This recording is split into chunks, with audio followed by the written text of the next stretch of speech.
అక్షయ sir రావాల్సింది.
జై భీమ్, జై భీమ్, జై భీమ్.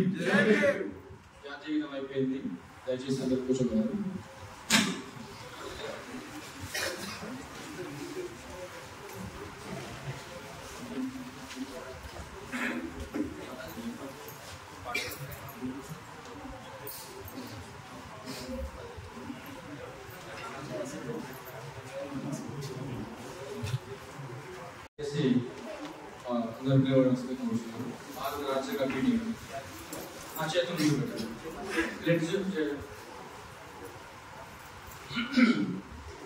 భారత ప్రజలమైన మేము భారతదేశాన్ని సర్వసత్తాక సామ్యవాద లౌకిక గణతంత్ర ప్రజాస్వామ్య దేశంగా నిర్మించుకోవడానికి పౌరులందరికీ సాంఘిక ఆర్థిక రాజకీయ న్యాయాన్ని ఆలోచన భావ ప్రకటన విశ్వాసం నమ్మకం ఆరాధనల స్వాతంత్ర్యాన్ని అంతస్తుల్లోనూ అవకాశాల్లోనూ సమానత్వాన్ని చేకూర్చడానికి వారందరిలో వ్యక్తిత్వ గౌరవాన్ని జాతీయ సమైక్యతను సంరక్షిస్తూ సౌభ్రాతృత్వాన్ని పెంపొందించుకోవడానికి మన ఈ రాజ్యాంగ పరిషత్తులో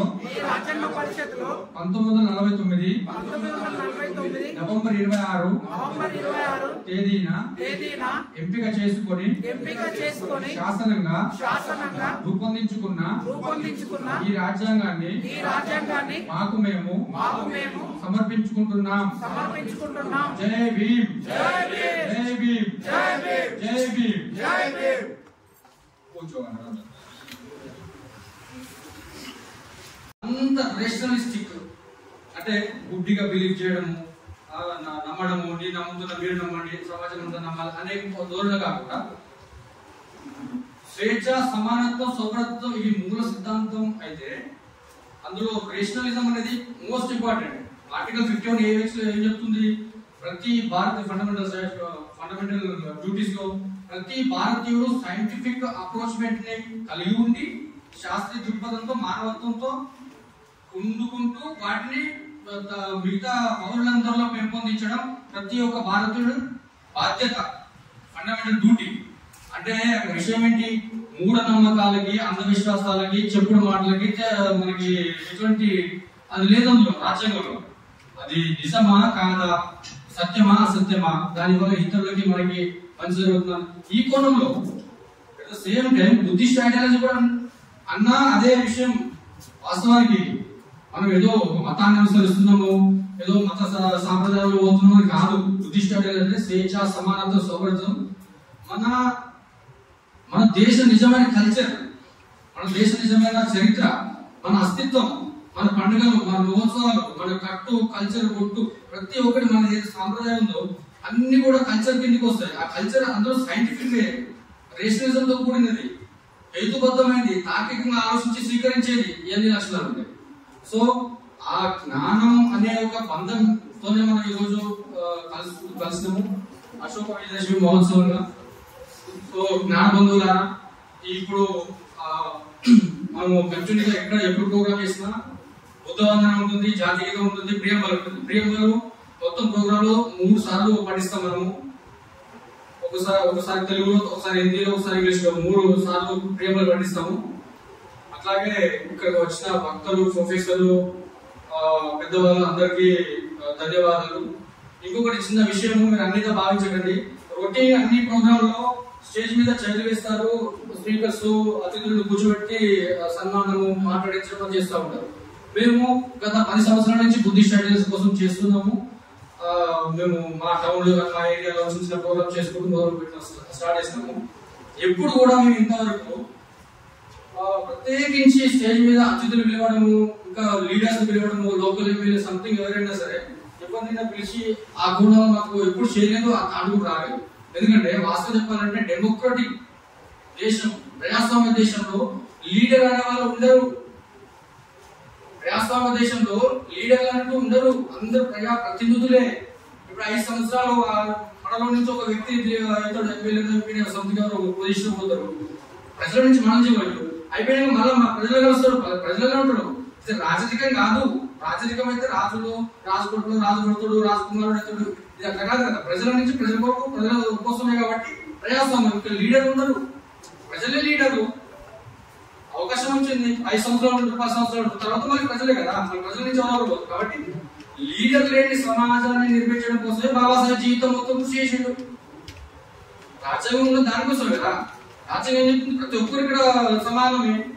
సరే, ప్రొఫెసర్స్, సైంటిస్టులు, డాక్టర్స్ ప్రొఫెషన్ బట్టి వాళ్ళ జ్ఞానం ఎక్కువ ఉండొచ్చు, మన నార్మల్ వ్యక్తులకి తక్కువ జ్ఞానం ఉండొచ్చు. అంతేగాని పర్టికులర్ గా ఒక లీడర్షిప్, ఈ మొనార్షిప్ ఇది లేదు మన వ్యవస్థలో. సమానత్వం, ఈక్వాలిటీ, ప్రజాస్వామ్యం అందరం ఒకటే. ఇది ఒకటి మీరు అనేది భావించవద్దు. అదే పోలో మనకి యూనివర్సల్ గా ఉన్నారంటే బాబాసాహెబ్ ఒక్కడే మన లీడర్, యూనివర్సల్ గా ఒకరే. అని చూపించిన మనకి రాజ్యాంగం ఇచ్చిండు, ఒక మార్గం, జ్ఞాన మార్గం చూపించాడు. ఇది ఎంతకంటే నాకు తెలిసి మీరు ఎన్ని కాంట్రవర్సీలు ప్రతి ఇదే సార్ ఉంటా. బాబాసాహెబ్ తర్వాత ఈ ప్రపంచంలో ఎవరు లీడర్ లేరు. ఆయన ఫాలో అవుతూ, మా తాత ఉన్నాడు, మా నాన్న ఉన్నాడు, నేను ఉంటాం, అందరం ఉంటాం. ఆయన ఫాలో అవుతుంటాం. నా పిల్లలు వస్తారు, ఇంకొక 500 సంవత్సరాల దాకా జనరేషన్ జరుగుతూ ఉంటాయి. కానీ రాజ్యాంగం ఒకటే ఉంటుంది కదా. ఇప్పుడు నాకు 500 సంవత్సరాల తర్వాత నా మనవలు పుట్టిన ఈ రాజ్యాంగం ప్రకారం బతకాల్సిందే కదా. మరి బాబాసాహెబ్ ఈ రాజ్యాంగం రాసినప్పుడు ఇంకా ప్రత్యేకించి ఇంకా లీడర్షిప్ ఎక్కడ ఉంటారు,